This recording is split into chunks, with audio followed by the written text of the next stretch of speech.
Hello সবাইকে, welcome back to our channel জাপানের প্রবাসী দম্পতি। আজকে উৎপলের ছুটি, সকাল সকাল ব্রেকফাস্টের জন্য বানিয়ে নিয়েছিলাম গরম গরম কচুরি। এই সাথে বানিয়েছিলাম আলু আর ওই মটরশুঁটি দিয়ে একটু তরকারি মতো, সেটা আর দেখানো হয়নি। তবে কচুরিগুলো এত সুন্দর হয়েছে যে ভিডিওটা করার লোভ আর সামলাতে পারলাম না। কচুরি যেহেতু একটু বেশি ভাজলেই ভালো লাগে, তাই আমিও একটু বেশি করে ভেজে নিচ্ছিলাম। সকাল সকাল বেশ জমিয়ে খাস্তা খাস্তা কচুরি দিয়ে ব্রেকফাস্ট করার পর আমরা এখন এসেছি হিগাশিকুরুমের সিটি হলে। বেশ কিছু কারণবশত আমাদের এই জায়গাটা ছেড়ে এখন নতুন জায়গায় শিফট হতে হবে। শিফট হওয়ার আগে যে অফিসিয়াল কাজকর্মগুলো সারতে হয়, আজকে আমরা সেগুলোই সারতে এসেছি।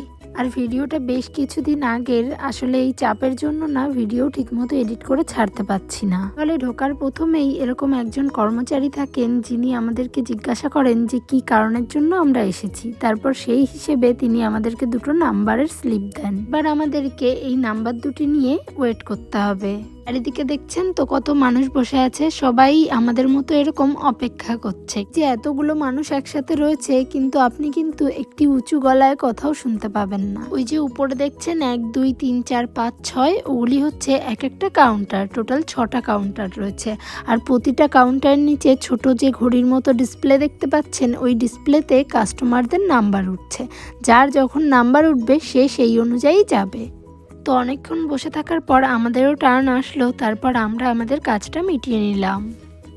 তো চলুন এবার বাড়িতে যাই। আর বাড়িতে যেয়ে আপনাদের সবার সাথে শেয়ার করব যে আগের দিনে আমি জাপানিজ ক্লাস থেকে কি কি গিফট পেয়েছিলাম। আমরা কিছু চকলেটও পেয়েছিলাম, যেগুলো অলরেডি খাওয়া হয়ে গিয়েছে। আর এই দেখুন, বলেছিলাম না আপনাদেরকে, সেই যে কাগজের প্লেন বানিয়ে সবাই নোটস লিখে লিখে আমাদের দিকে ছুঁড়ে মেরেছিল, সেগুলি সব আমি একসাথে নিয়ে এসেছিলাম। দেখুন এখানে এরকম এক ব্যাগ রয়েছে। আর এরপরে যেটি দেখাবো, এটি হলো আমাদের প্রতিবেশী কোয়ামা-সান আমাদেরকে দিয়েছেন। এটি ওনার গাছের লেবু এবং সেই লেবু দিয়ে বানানো ওই জ্যাম। কোয়ামা-সানও ওই জাপানিজ ক্লাসেরই একজন টিচার। আর এটি হলো ওই ক্লাসের যত স্টুডেন্ট এবং টিচাররা আছে, সবাই মিলে কিছু নোটস লিখে লিখে আমাদেরকে বানিয়ে দিয়েছেন।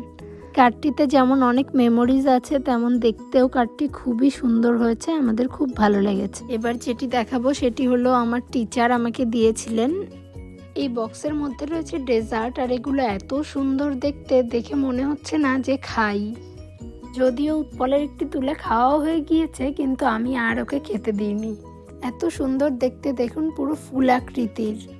আর এই ফুলের বুকেটাও আমাদেরকে ওই জাপানিজ ক্লাসের তরফ থেকেই দেয়া হয়েছিল। সেই সাথে কোয়ামা-সান নিজের হাতে বানিয়ে আমাদেরকে একটি অ্যালবাম গিফট করেছিলেন, যেটি পরের কোনো ভিডিওতে যদি আপনারা দেখতে চান অবশ্যই আমি দেখিয়ে দেব। বলে চলুন আজকের ভিডিওটা এখানেই শেষ করছি। ভিডিওটি ভালো লাগলে লাইক, কমেন্ট, শেয়ার এবং চ্যানেলটা সাবস্ক্রাইব করে দেবেন। আর ফেসবুক পেজ থেকে দেখলে পেজটি অবশ্যই ফলো করে দেবেন।